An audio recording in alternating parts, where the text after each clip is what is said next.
Hello, John Talley here with Partzilla.com. Today we're going to spend a little bit of time talking about how to go through the process of checking the compression on your machine. So if you're ready, we'll dive into it. Compression testers, they are an essential tool when it comes to determining the health of an engine. In this video, I'm going to show you how to use it and then give you some pointers how to best interpret those numbers. So let's dive into it. First, make sure that you have a healthy battery, because if it's not driving that engine at a certain RPM or the best that it can, it's not going to give you accurate numbers, especially when you're trying to diagnose a multi-cylinder engine.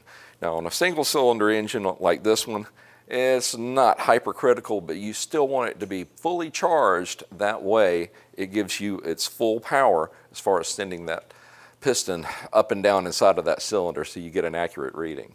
Second thing, not all compression testers are going to be calibrated the same. I did a test on these two earlier, and there was roughly a 5% difference in between one to the other.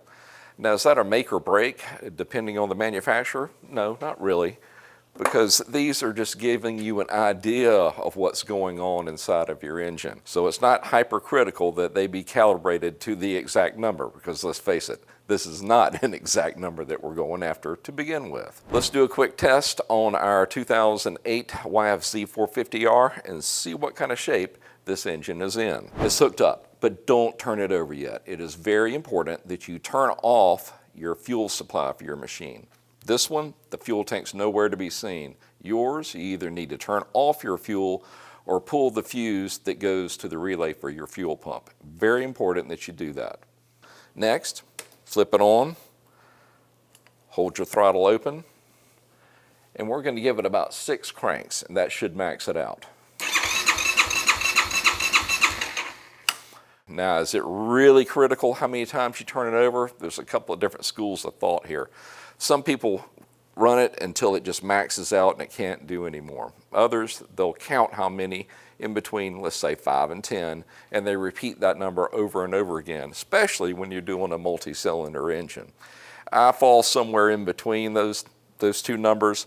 Sometimes I'll let it go while I'm watching the gauge until it stops, especially I'll do that on a single cylinder. Now, on a multi-cylinder, I count 10, and that's usually enough. Another consideration is how long has the machine been lying dormant.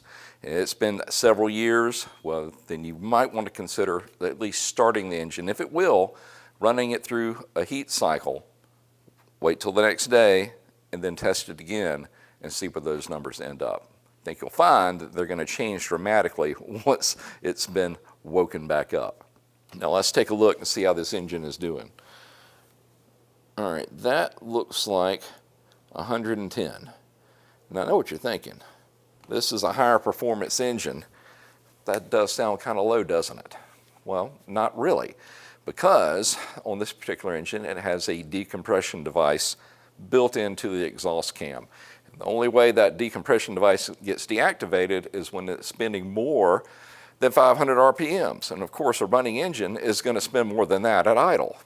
However, with a starter, it is not going to hit 500 RPMs. Therefore, it is constantly hitting that decompression.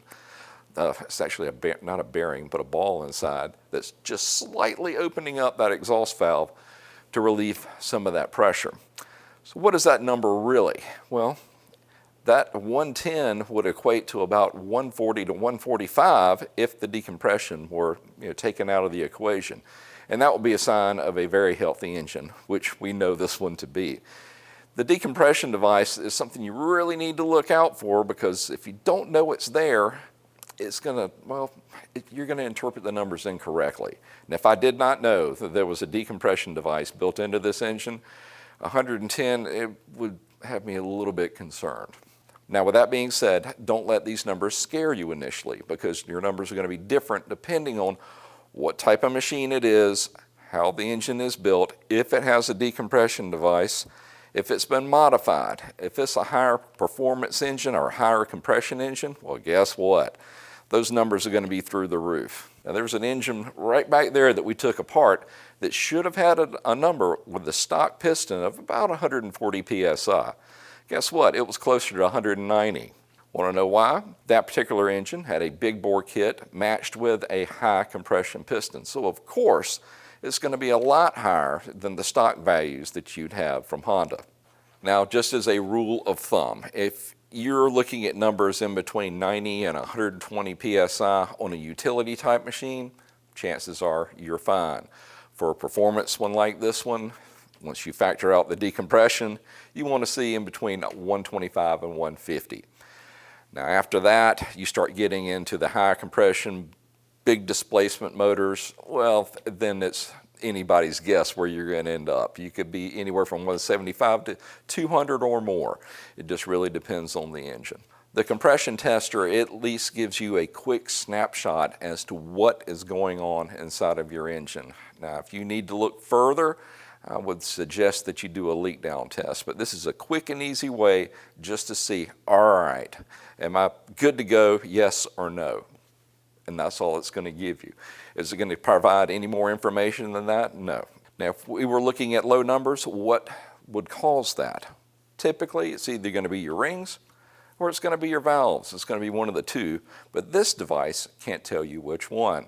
Now, if you need to look further into it, then you may want to consider buying a leak down tester, and that's going to help you pinpoint where you're losing your compression. Well, all right, guys, there you go. The compression tester is just a simple tool that gives you at least an idea if you're ready to go or if you've got more work to do.